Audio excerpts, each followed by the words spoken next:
राजनीति में कई बयान ऐसे होते हैं जिनको बहुत आसानी से समझा जा सकता है, लेकिन बहुत सारे ऐसे बयान होते हैं जिनको समझने में घंटों लग जाते हैं, जिन पर जब प्रतिक्रियाएं आती हैं तो मामला स्पष्ट रूप से समझ आ जाता है।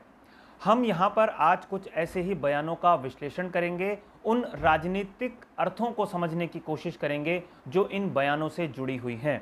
इस बात को भी समझने की कोशिश करेंगे कि हरीश रावत जब कोई बयान देते हैं तो उसके पीछे की मंशा क्या होती है और हरीश रावत के बयानों पर पूर्व कांग्रेस के अध्यक्ष किस तरीके की प्रतिक्रिया देते हैं।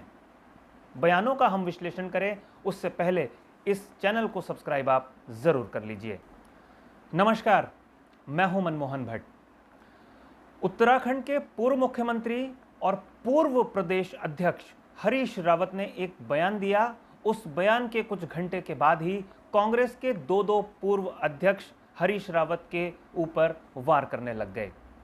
पूरा मामला क्या है इसको समझने की हम कोशिश करेंगे, लेकिन सबसे पहले आप इन बयानों को सुनिए, समझिए, इसके बाद हम इसका विश्लेषण करेंगे।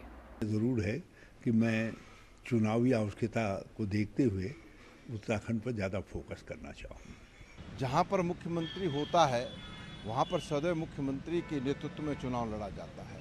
उत्तराखंड राज्य में भी 2017 में हम मुख्यमंत्री के नेतृत्व में चुनाव लड़े थे और जो हमारे प्रदेश अध्यक्ष थे उनकी क्या स्थिति आपको भली भांति उसकी जानकारी है।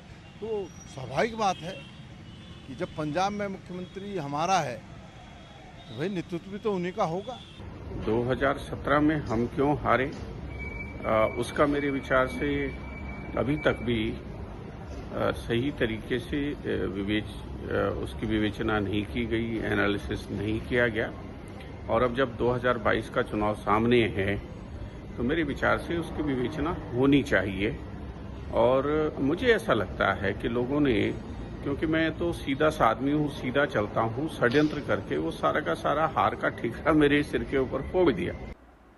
हरीश रावत ने चंडीगढ़ में एक बयान दिया था। इसमें उन्होंने कहा था कि अब पंजाब में नवजोत सिंह सिद्धू के नेतृत्व में कांग्रेस चुनाव में जाएगी। जब यह बयान हरीश रावत ने दिया तो इस बयान को पंजाब की राजनीति से ही जोड़ा गया था और इस पर सफाई, इस पर प्रतिक्रिया भी पंजाब से ही आई थी।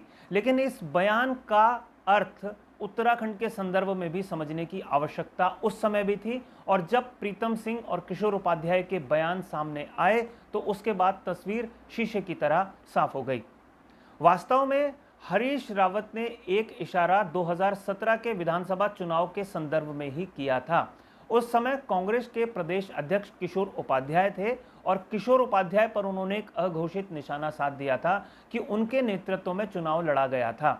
शायद हरीश रावत का इशारा इस तरफ था कि जो मुख्यमंत्री होता है वो सरकार का मुखिया होता है, जबकि जो प्रदेश अध्यक्ष होता है वो पार्टी का प्रमुख होता है, और पार्टी के प्रमुख की हैसियत से किशोर उपाध्याय चुनाव को लीड कर रहे थे 2017 में। हरीश रावत के बयान पर जब प्रीतम सिंह ने प्रतिक्रिया दी तो कुछ और बयान आने शुरू हो गए थे। सबसे पहले प्रीतम सिंह ने कहा कि जो भी मुख्यमंत्री होता है और उसी के नेतृत्व में चुनाव लड़ा जाता है। ये बात पंजाब के संदर्भ में भी है और ये बात उत्तराखंड के संदर्भ में भी है। यानी कि 2017 में जो उत्तराखंड के मुख्यमंत्री थे यानी हरीश रावत, उन्हीं के नेतृत्व में ये चुनाव लड़ा गया था और जो हार है वो जिम्मेदारी भी हरीश रावत की ही है। प्रीतम सिंह ने जैसे ही इस बयान को दिया वैसे ही किशोर उपाध्याय भी सक्रिय हो गए और किशोर उपाध्याय ने भी एक बयान दे डाला और उन्होंने कहा कि वो एक सीधे साधे व्यक्ति हैं, हार का जिम्मा, हार का ठीकरा उनके ऊपर फोड़ दिया गया। दोनों बयानों को एक बार और सुनिए और अब समझिए कि जो बात लगातार हम कह रहे हैं उसके वास्तविक अर्थ इन बयानों में साफ तौर पर झलकता है। 2017 में हम क्यों हारे, उसका मेरे विचार से अभी तक भी सही तरीके से उसकी विवेचना नहीं की गई, एनालिसिस नहीं किया गया। और अब जब 2022 का चुनाव सामने है तो मेरे विचार से उसकी विवेचना होनी चाहिए। जहाँ पर मुख्यमंत्री होता है वहाँ पर सदैव मुख्यमंत्री के नेतृत्व में चुनाव लड़ा जाता है। उत्तराखंड राज्य में भी 2017 में हम मुख्यमंत्री के नेतृत्व में चुनाव लड़े थे।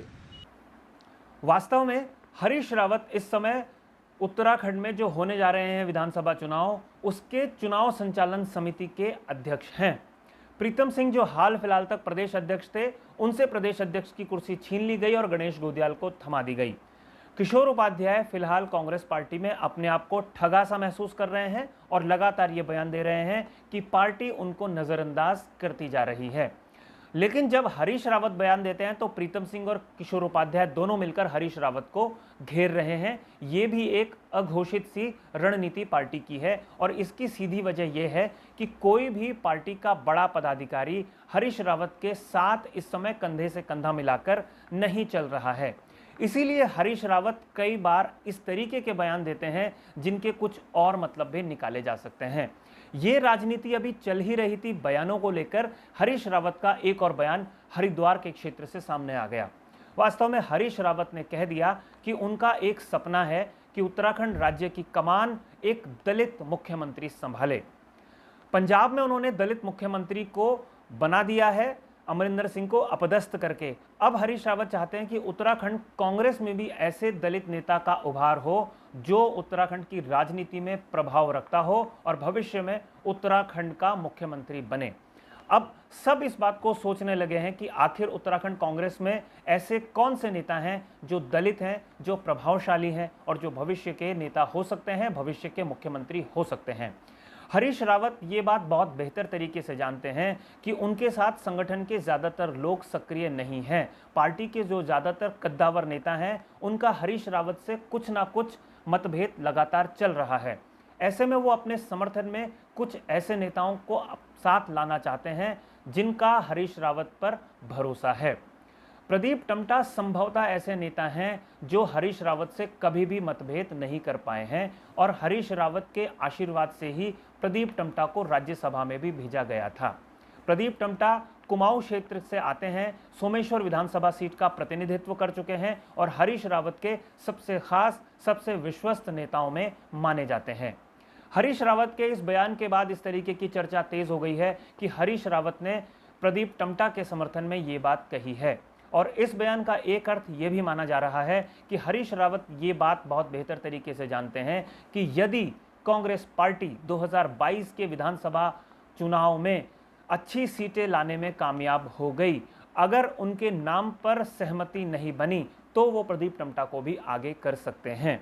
प्रदीप टम्टा को उन्होंने जब राज्यसभा का चुनाव हो रहा था उस समय आगे किया था। उस समय राज्यसभा की दौड़ में किशोर उपाध्याय भी शामिल थे। उसके बाद ही किशोर उपाध्याय और हरीश रावत का झगड़ा बढ़ने लगा था और आज वो तलखी इस हद तक बढ़ गई है कि हरीश रावत के किसी भी बयान पर किशोर उपाध्याय अपनी त्वरित टिप्पणी कर देते हैं यदि वो किशोर उपाध्याय या प्रदेश कांग्रेस से संदर्भित हो।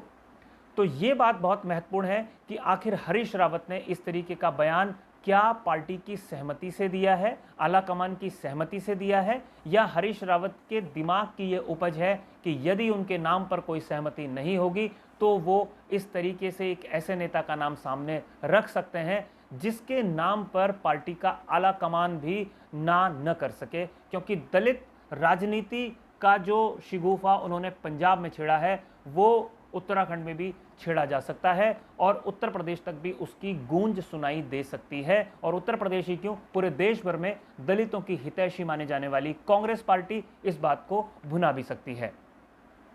तो ये देखना होगा कि आने वाले दिनों में कांग्रेस पार्टी के नेता किस किस तरीके के बयान देते हैं, उन बयानों का क्या क्या मतलब निकलता है।